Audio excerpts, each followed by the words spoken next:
Greetings and salutations, this is Brian from Mechbladestudios. So, you guys like Tokusatsu, huh? For those of you here from the Shin Kamen Rider review, thank you so much for the subs, and I have plenty more Kamen Rider lined up, it just might not be all released at once. Thanks to kind commenter Init29, I'm also currently watching Kamen Rider Ryuki, and I'm enjoying it a lot so far.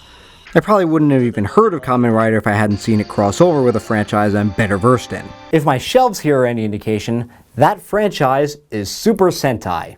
I think I've introduced things backwards during Shin Kamen Rider. Kamen Rider came first, and Ishinomori's next project was Himitsu Sentai Go Ranger in 1975. Instead of one armored hero, we get 5 heroes in spandex.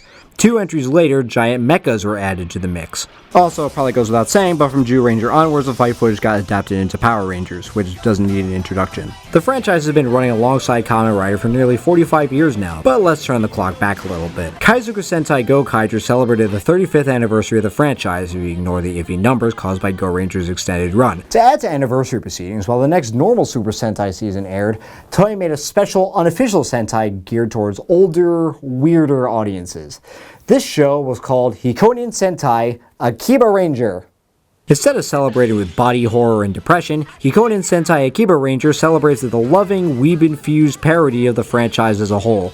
It's about Nobuo Akagi, a 29-year-old Sentai fanatic otaku, can't call him a weeaboo if he's actually Japanese, who frequently daydreams about Super Sentai and fictional mecha anime girl Aoi Zikun. A woman named Hiroyo Hakase invites him, along with aspiring martial artist Mitsuko Aoyagi and wacky cosplayer Yumeria Moegi, to a Sentai-themed cafe called Secret Base. She gives them these henshin devices and they become the Akiba Rangers, fighting monsters in their delusions. This is what's actually happening in real life. The suits alone can probably tell you everything about the show just by existing. They're Sentai suits designed by an otaku. Akiba Red is the cool, badass, almost 6th Ranger-like armored one with protagonist hair, and the girls look like this. Yeah, it's supposed to replicate skimpiness, but not to an extent that's completely inappropriate or classless. Remember, different intended audience. The hair bits are rather neat. The suits fit the theme nicely and make a theoretical Power Rangers adaptation impossible. They transform with this. A figure of Aoi Zikun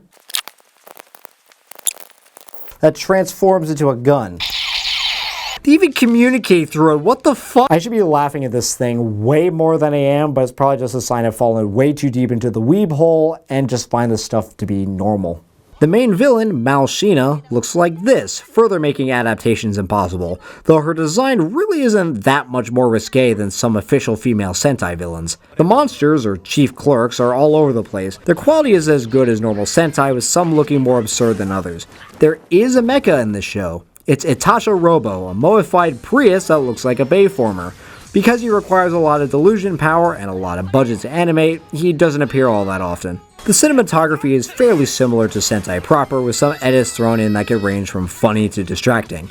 A fun gimmick with the locations is that anytime a delusion battle begins, everyone, the Akiba Rangers and the villains, are suddenly teleported to a stock fight location like the quarry, warehouse, forest, and so on. Secret Base is just fun to look at in general with all the toys and other merch. It's also just fun to see the sights of Akihabara, Japan's anime city. The soundtrack is quite solid as well. I like the OP better than a lot of the official OPs. The lyrics are silly, but that's the point.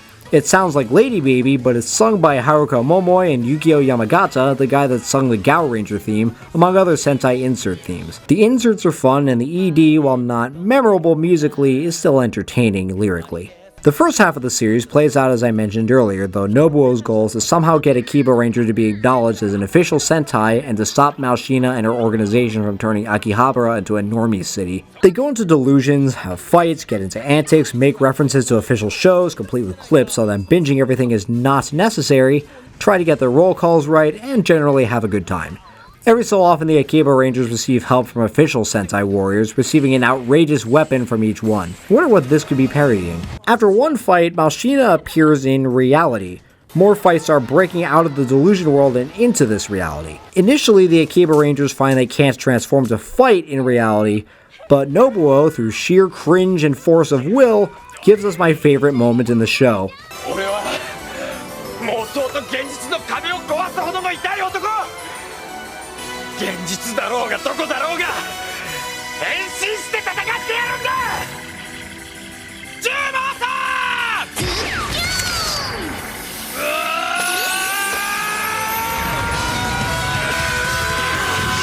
then things get weird by not being weird at all, and that through tons of sudden coincidences like Nobuo being scouted by the Pentagon, a more normal Red Warrior appearing, the villains becoming more competent, and the monsters looking more normal, the show starts resembling a traditional Sentai, something the show nails maybe a little too well. Nobuo then realizes through his encyclopedic knowledge of Sentai tropes, this is all a rewrite-heavy shakeup, and that he and the others are on a TV show called Hikonin Sentai Akibaranger, and that the producer, Saburo Hate, is trying to end the show early after he figures this out.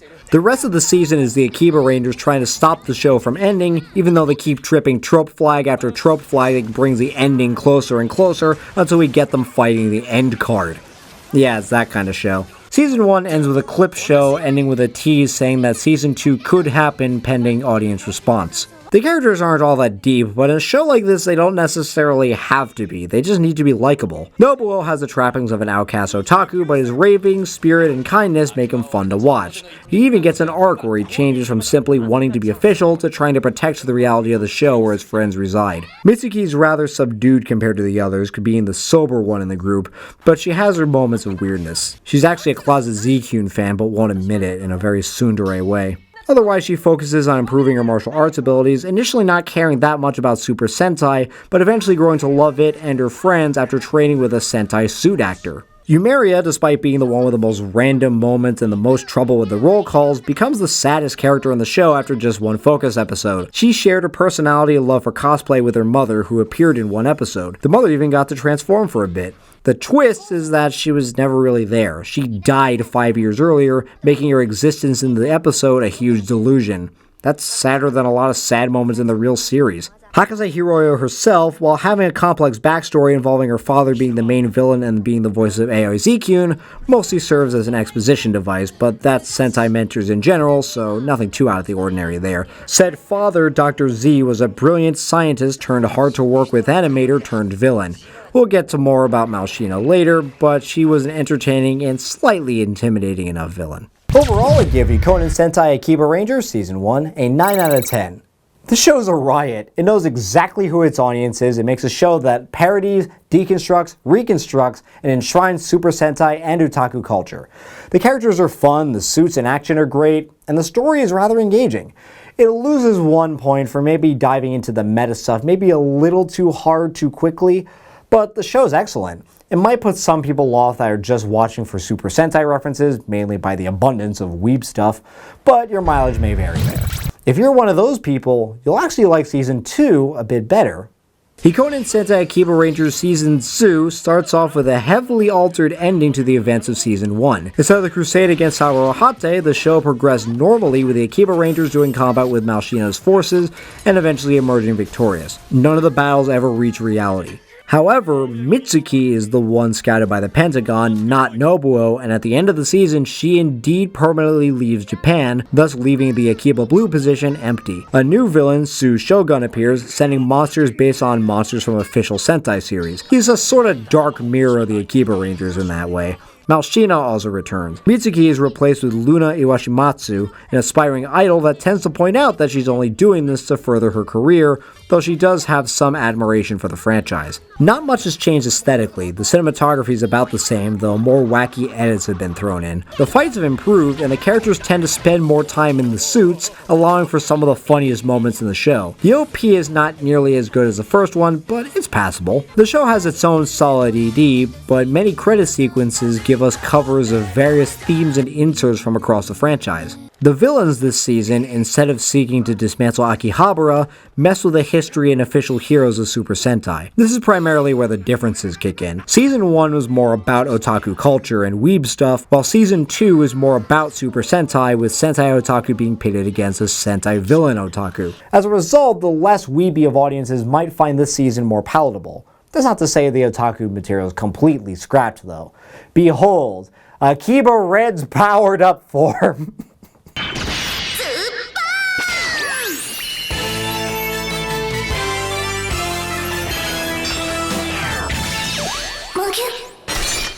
Somebody had to design this, mold this, and then wear this.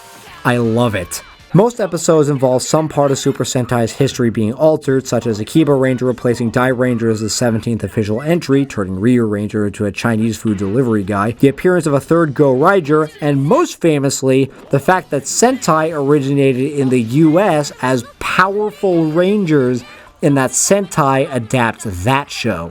More official warriors appear as a result, giving the Akibarangers more outrageous weapons. This is all well and good until things start getting meta again. Malshina takes over, changing the Super Sentai series into the Super Malshina series, where she defeats every Sentai each season.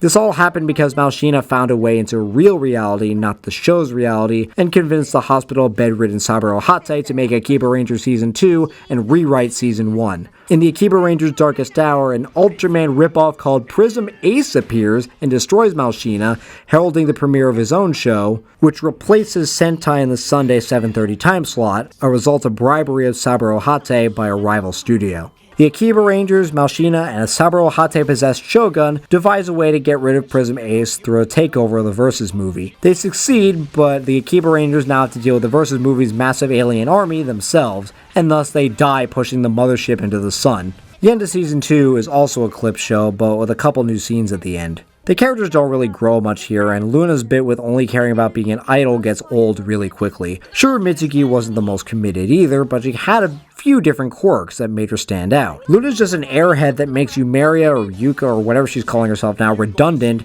making it so there's no straight man in the trio. Oh, and Yumeria got married off screen and has a closet otaku mother-in-law. Nobuo doesn't change at all, but he's still fun to watch. Malshina, throughout the show, got pissed at being upstaged by other villains, so she decided to break reality to make herself a star as a result. She's proto-Monica. That alone made her the most interesting character this time around. Overall, I give Hikonin Sentai Akibaranger Season 2 an 8 out of 10. I remember the season being a sizable step down from the first, but upon rewatching it, it's still a lot of fun. It only loses a single point for so many clip shows, Luna in general, and rehashing the meta plot at the end, even if said plot is still really well done. It still has great humor, great action, and great stories in each episode, even if everything's lost a bit of its luster and novelty. If you can find Akibaranger, give it a shot. It's weird, but it's fun, and I love it. While I am mildly disappointed there wasn't a Season 3, I feel like the show's already told all the stories it could tell before either repeating itself or just doing more outrageous powers, which would just turn the show into Gokaiger. I'd like to see a 10 years after movie, but we're a few years out from knowing whether or not that's going to happen. So that's it for me for now. What do you guys think? Have you seen Akibaranger? Which season do you prefer? Let me know in the comments. If you enjoyed this review, leave a like and subscribe for more reviews of anime, video games, and movies, as well as other stuff like this. Also hit that bell icon so you know exactly when a new video goes up, and share this video with somebody that might find it helpful. Thanks for watching. This is Brian from Mechbladestudios, signing off.